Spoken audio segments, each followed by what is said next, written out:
ایک سرسبز و شاداب جنگل میں، جہاں کداور درخت آسمان سے باتیں کرتے تھے اور رنگ برنگی تتلیاں پھولوں پر رقص کرتی تھیں، ایک چھوٹی سی چڑیا رہتی تھی جس کا نام چہچہا تھا۔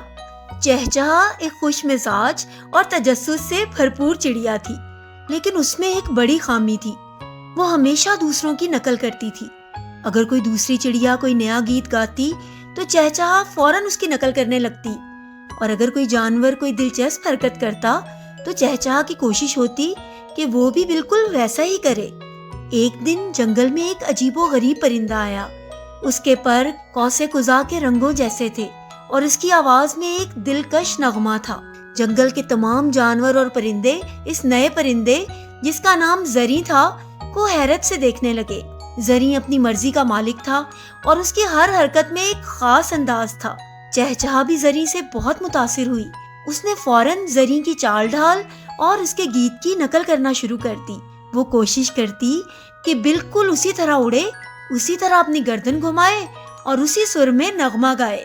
اپنی اس نقل کرنے کی عادت میں چہچہا یہ بھی بھول گئی کہ اس کی اپنی ایک خوبصورت آواز اور اڑنے کا اپنا ایک انداز ہے۔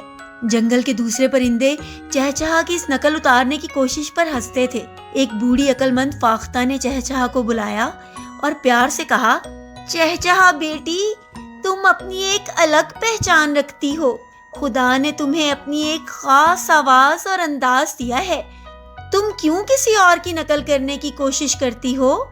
چہچہا نے فاختہ کی بات سنی، لیکن اس پر زیادہ توجہ نہیں دی۔ وہ تو زریں کی طرح بننے کے خواب میں مگن تھی۔ وہ سوچتی تھی کہ اگر وہ زریں کی طرح بنے گی تو سب اسے پسند کریں گے اور وہ بھی زریں کی طرح خاص بن جائے گی۔ کچھ دن بعد جنگل میں ایک بڑا میلہ لگا۔ دور دور سے جانور اور پرندے اس میلے میں شرکت کے لیے آئے۔ میلے میں مختلف قسم کے کھیل، تماشے اور موسیقی کے پروگرام تھے۔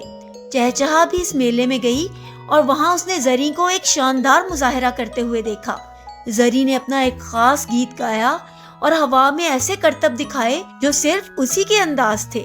چہچہا نے زریں کو اتنی توجہ اور تعریفیں ملتے دیکھ کر حسد محسوس کیا۔ اس نے سوچا کہ وہ بھی زریں کی طرح ایک شاندار مظاہرہ کرے گی۔ جب زریں کا مظاہرہ ختم ہوا تو چہچہا اڑ کر ایک اونچی شاخ پر بیٹھی اور زریں کی نقل کرتے ہوئے گانے اور اڑنے کی کوشش کرنے لگی۔ لیکن چہچہا کی آواز زریں کی طرح دلکش نہیں تھی اور اس کے کرتب بھی بے ڈھنگے تھے۔ میلے میں موجود دوسرے جانور اور پرندے چہچہا کی کوشش پر ہنسنے لگے۔ چہچہا بہت شرمندہ ہوئی اور اس کا دل ٹوٹ گیا۔ وہ فوراً وہاں سے اڑ گئی اور جنگل میں ایک تنہا درخت پر جا کر بیٹھ گئی۔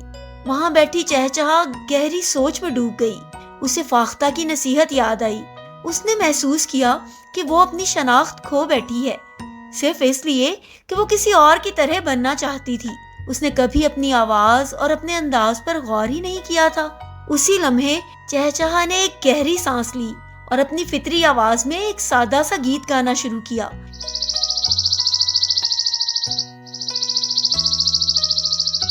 یہ گیت اس کے دل کی آواز تھی، اس کی اپنی خوشی اور اداسی کا اظہار تھا۔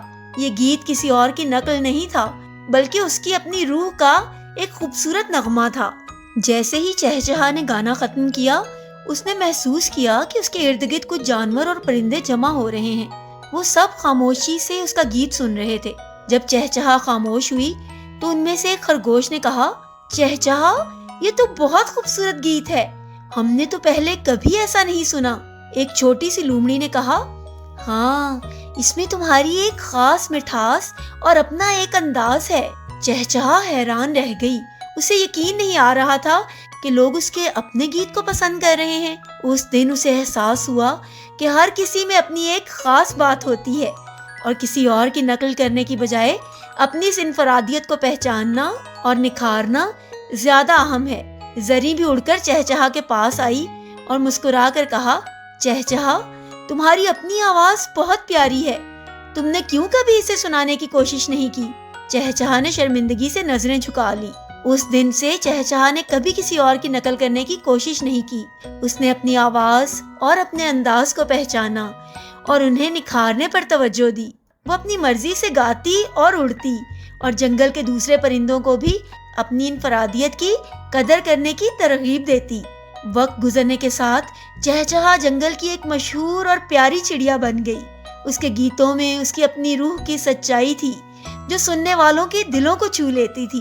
اس طرح چہچہا نے یہ سبق سیکھا کہ اپنی شناخت میں خوش رہنا اور اپنی انفرادیت کو پہچاننا ہی زندگی کا اصل حسن ہے۔ کسی اور کی نقل کرنے کی کوشش کرنے کی بجائے ہمیں اپنی ذات کی قدر کرنی چاہیے اور اپنی صلاحیتوں کو نکھارنا چاہیے۔ امید ہے آپ کو آج کی ہماری کہانی پسند آئی ہوگی۔ ایسی ہی دلچسپ کہانیاں سننے کے لیے پلیز ہمارے چینل کو سبسکرائب کیجیے۔ شکریہ۔